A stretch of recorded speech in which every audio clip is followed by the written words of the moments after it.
Hey everyone, welcome to my channel जिसका कि नाम है Biology Bud and I am your biology mentor will clear all your doubt about the science and today I am representing the interesting facts about the snail. Snail is known as the gastropod. Gastropores को अगर हम break करते हैं then we are getting two words. Gastro means belly and stomach. Pod means होता है feet. So ऐसे animal those are using their stomach or their belly as a feet are included in the group of the gastropod. तो हम Snell's को gastropod group में include करते हैं and these are belong from the phylum Mollusca. Mollusca नाम क्यों दिया गया है? Mollusca name is given means the animal those are using their muscular feet. मतलब कि ये एनिमल क्या करते हैं, इनके अंदर उनकी बॉडी के अंदर कोई भी एंडोस्केलेटन नहीं होता. जैसे we are using our skeleton system ना, जैसे that is made up of calcium carbonate means our bone a cartilages. लेकिन इनके पास में ऐसा कोई भी इंटरनल स्केलेटन सिस्टम नहीं होता है. इनके पास एक एक्सोस्केलेटन होता है, मतलब बॉडी से बाहर स्केलेटन सिस्टम होता है. ये भी सभी के अंदर नहीं होता, कुछ एक के अंदर होता है. तो ऐसे एनिमल या ऐसे स्नेल जो एक्सोस्केलेटन यूज़ कर रहे हैं, उनका एक्सोस्केलेटन जो होता है वो कैल्शियम कार्बोनेट का बना हुआ होता है. ऐसे स्नेल्स भी हैं जिनके अंदर एक्सोस्केलेटन नहीं है. कहने का मतलब है कि उनके पास कैल्शियम कार्बोनेट का बना हुआ हार्ड सा शेल नहीं है और उनको हम स्लग बोलते हैं. तो ये एनिमल के पास में एंडोस्केलेटन ना होने की वजह से ये अपनी बॉडी जो कि मसल्स की बनी हुई होती है उसी को एज अ फीट यूज़ करते हैं, रेंगते हुए चलते हैं और इस तरीके से इन एनिमल्स को फाइलम मोलस्का के अंदर इंक्लूड किया गया है. आगे हम जानते हैं कि जो स्नेल्स होते हैं वो खाते क्या हैं. देखिए, स्नेल्स जो होते हैं वो बेसिकली सेप्रोफाइट्स टाइप के भी होते हैं. मतलब डिपेंड करता है वो कैसे कंडीशन के अंदर मिलते हैं. तो इनके जो ईटिंग हैबिट्स है वो इनके एनवायरनमेंट पे बेसिकली कहाँ पे मिलते हैं. देखिए, these are may be found in the fresh water, may be marine water, कुछ टेरेस्ट्रियल भी होती हैं उनकी कुछ स्पीशीज़.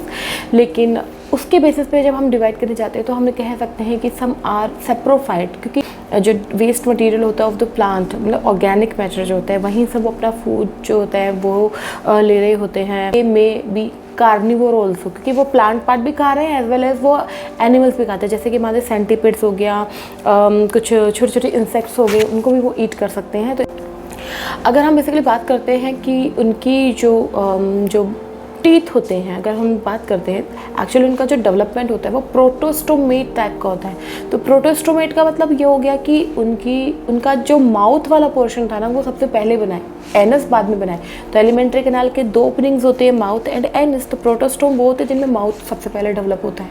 तो ये प्रोटोस्टोम कैटेगरी से डिपेंड करते हैं. तो इनके जो माउथ होता है उसमें है, तो इनके पास में मस्कुलर टीथ लाइक स्ट्रक्चर्स होते हैं और उन्हीं को हम बोलते हैं रेड्यूला. और रेड्यूला कम से कम भी आप मानेंगे 14,000 रेड्यूला होते हैं जो कि फूड को च्यू करने का काम कर रहे होते हैं. आगे हम बात करते हैं कि जो स्नेल होते हैं जब चलते हैं, मतलब क्या करते हैं कि ये सिर्फ ज़मीन पे ही नहीं चलते, इवन ये क्या करते हैं जैसे चलते रहते हैं ना, मतलब ये क्या कर रहे होते हैं सतह से चिपकने के लिए, मतलब सरफेस से चिपकने के लिए, क्योंकि इनके पास कोई पैर ऐसे कोई स्ट्रक्चर है नहीं कि किसी जैसे होल्ड कर सके, है ना, ग्रिप बना सके. तो ये क्या करते हैं, ये म्यूसिलेज का सिक्रेशन कर रहे हैं. तो आपने देखा होगा काफ़ी सारी फॉरेन के अंदर क्या करते हैं कि फेशियल करते वक्त कुछ ऐसे कि फेस के ऊपर वो स्नेल्स का यूज़ करते हैं. तो स्नेल्स क्या करते हैं, म्यूसिलेज जिसको कि स्लाइम भी बोलते हैं, उसका सिक्रेशन करता है. मतलब चिपचिपा ऐसा एक मटेरियल होता है जिसको वो अपने चलने में हेल्प कर रहा होता है. एक्चुअली उसी को एज मतलब कॉस्मेटिक प्रोडक्ट्स के रूप में भी काम में लिया जा रहा है. आजकल काफ़ी ज़्यादा पॉपुलर है. जो बेसिकली क्रीम्स आती हैं उसके अंदर उसको काफ़ी ज़्यादा यूज़ किया जा रहा है, क्योंकि उसके अंदर बिल्कुल वो ही नेचर पाया गया है उसके म्यूसिलेज के अंदर जो कि एक एलोवेरा के म्यूसिलेज के अंदर होता है. तो आपने एलोवेरा के अंदर भी एक म्यूसिलेज देखा ही है ना, चिपचिपा सा म्यूसिलेज होता है उसका. तो वो म्यूसिलेज होता है जो स्नेल का, वो एंटी एजिंग, एंटीऑक्सीडेंट प्रॉपर्टी का होता है. तो इसीलिए इनको क्रीम वगैरह में कॉस्मेटिक फॉर्म में यूज़ किया जा रहा है और जाता है. ठीक है, तो इससे हीलिंग वगैरह भी काफ़ी ज़्यादा फास्ट हो जाती है उस म्यूसिलेज की वजह से. कि इनका रिप्रोडक्टिव फेज की बात करें तो ये दीज आर हर्मीफ्रोडाइट. हर्मीफ्रोडाइट का मतलब होता है बाइसेक्सुअलिटी, मतलब कि मेल एंड फीमेल स्नेल्स जो होते हैं वो एक ही स्नेल के अंदर वो सारे के सारे ऑर्गन होते हैं. स्नेल जो होते हैं इनके जो कवर होते हैं कैल्शियम कार्बोनेट के बने हुए कवर, आपने देखो कि काफ़ी मतलब उनको डेकोरेटिव आइटम्स बनाने के लिए काम में ले लिया जाता है। एंड वर्ल्ड का सबसे स्मॉलेस्ट जो स्नेल है वो चाइना के अंदर मिला है। 5 मिलीमीटर्स का साइज होगा। एंड इसी तरह से सबसे जायंट जो स्नेल है वो अफ्रीका के अंदर मिलता है, अकेटिना जो इसका साइंटिफिक नेम है। So I think I have given you correct and proper information about this snail. I hope you guys are getting it well.